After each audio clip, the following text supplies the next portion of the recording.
Hey everybody, this is Father Sean for another episode of the Couch Chat, and we're kind of landing the plane on these recaps of the merger meeting. And so we've got two questions that we're going to deal with this time. The first one is about festival money. So as you probably know, our four parishes have three festivals. 4 parishes, 3 festivals. 2 priests, 1 family of parishes. Gosh, that could be a motto.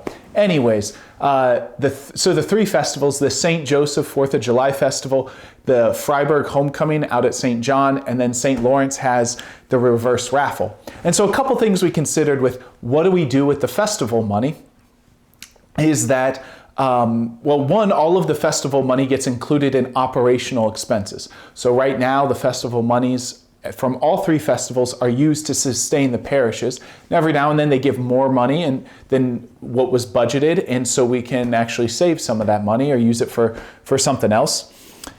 So that's one consideration, that all of the money is currently used operational. Also, Immaculate Conception doesn't have a festival. That's why we only have 3 and not 4. It actually doesn't need one to meet operational expenses. So it's one of the beautiful things that we don't actually need to have one, which is nice from an operational, just meeting expenses standpoint. And then lastly, people seem to be excited when the festival money can stay at the parish, right? That gets people excited about volunteering. It gets people excited about giving so much time because they take great pride in their parish. So those are all the different things we considered. Money's used operational, it gets people excited about their parish, and IC doesn't have one. So as we're thinking about this, what do we do with the festival money? It just made sense to bring all of the money into the single parish's operational account. So all the festival money will get put in the pooled account for our operations because we need it to for the budget. You think if all of a sudden the St. Joseph Festival money was only used for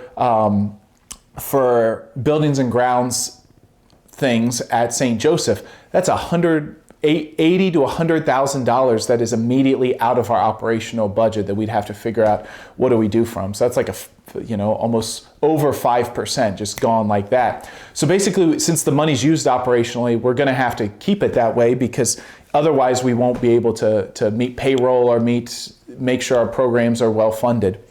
So that's one reason why we're going to do that. The other is hopefully this encourages people to volunteer at the different festivals because we know we all benefit from a good festival. So all of us benefit from a good homecoming or a good reverse raffle or a good 4th of July festival, that when one festival benefits, the whole group does. And of course, we've had people volunteering at the different festivals and at the different kind of fundraisers for generations. And each time I gave this presentation, more and more people kind of came out of the woodwork almost, or just said, yeah, my parents volunteered at this other festival and they just love doing it. And so we're just building on what's already been present.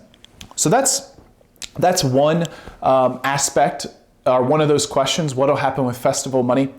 The other one to tackle today is cemeteries. So what will happen with each cemetery? And because each cemetery currently has a checking account, has its own checking account. And so a couple things to consider with our cemeteries. We have 3 cemeteries that our parishes own right now. The St. John Cemetery out in Freiburg, the St. Lawrence Cemetery in Rheine, and then the Immaculate Conception Cemetery in Bodkins. So there, of course, is the St. Joseph Cemetery in Wapakoneta, but it's not actually owned by the parish. In the early 1900s, when that land was purchased, it was actually separately incorporated apart from the parish. So the parish, there's a board that governs the cemetery, but actually the parish doesn't govern the cemetery at St. Joseph.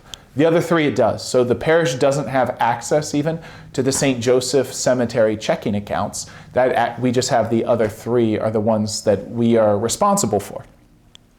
So the thing about the cemeteries, which made it really easy, was legally in the state of Ohio, each cemetery has to have its own checking account. So we can't bring our cemeteries together. If they're individually incorporated, then each cemetery has to have its own checking account to ensure that it's cared for perpetually. That's one of the things about a cemetery. You want it to be around forever. So we're going to keep doing that, right? We have to make sure that each cemetery has its own checking account because the state of Ohio says that we do for its proper care. So that's pretty straightforward. The one thing that this committee, this group, the team that was looking at this recommended was that maybe in these next coming months, all 3 cemetery committees can get together and kind of talk about common procedures, common prices, common policies. Because our 3 cemeteries that we own are kind of in different spots with how do you buy a plot, how does a deed get made up, who's in charge, who keeps the plot map, all of those different things. What are the policies for putting flowers out? So they said, well, maybe now's a good time to start looking at those policies and seeing what needs to be kind of codified, what we need to do through all of our cemeteries, just to have the same things. And even the prices, prices at cemetery plots, they move pretty quickly, and at least I think they do. So anyways, we're going to make sure the prices are at least ballpark the same so that everybody doesn't go to our cheapest cemetery to get a plot. So that's kind of so those are those 2 questions, right? The cemeteries, what are we going to do? It's fairly straightforward. We've got to have a checking account for each cemetery based on Ohio law, but we're going to do our best to kind of get policies on the same page. And then the other one was the festival money getting pooled into the operational expenses for our parishes. So that's this week's Couch Chat. That's probably, hopefully, pretty straightforward. But we'll kind of land the plane on the next one for these recaps of the merger meeting, and we'll be rocking and rolling for Christmas time. So thanks for paying attention. Thanks for watching this Couch Chat, and we'll talk to you next time.